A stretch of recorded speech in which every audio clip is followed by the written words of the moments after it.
গাজীপুরের টঙ্গীর তুরাগ তীরে শুরু হওয়া বিশ্ব ইজতেমার ৫৮তম আসরের প্রথম পর্বের কার্যক্রম দেখতে গেছেন বৈষম্যবিরোধী ছাত্র আন্দোলনের আহ্বায়ক হাসনাত আব্দুল্লাহ।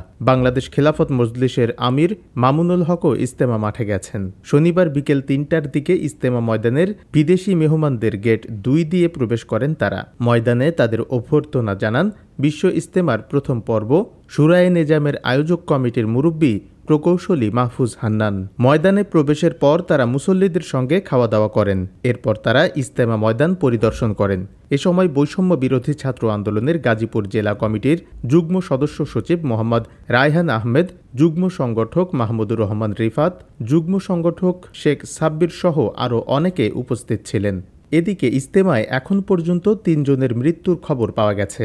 নিহতরা হলেন আমিরুল ইসলাম, আব্দুল কুদ্দুস গাজী ও সাবেদ আলী। এর আগে বৃহস্পতিবার মাগরিবের পর ভারতের মাওলানা ইব্রাহিম দেওলার আমবয়ানের মাধ্যমে বিশ্ব ইজতেমা শুরু হয়। ইজতেমা মাঠের সার্বিক নিরাপত্তায় পুলিশ ও র্যাবের কন্ট্রোল রুম এবং ওয়াচ টাওয়ার স্থাপন করা হয়েছে। মনিটরিং করা হচ্ছে সিসি ক্যামেরার মাধ্যমে। ইজতেমা আয়োজক কমিটির নিজস্ব ব্যবস্থাপনায় প্রায় ১০,০০০ স্বেচ্ছাসেবক নিয়োজিত রয়েছে। প্রসঙ্গত, এবারের ইজতেমার প্রথম পর্ব ২ ভাগে অনুষ্ঠিত হতে যাচ্ছে। ৩১ জানুয়ারি থেকে ২ ফেব্রুয়ারি প্রথম ধাপ এবং ৩ ফেব্রুয়ারি থেকে ৫ ফেব্রুয়ারি দ্বিতীয় ধাপ অনুষ্ঠিত হবে। জবাবদিহি ডেস্ক রিপোর্ট।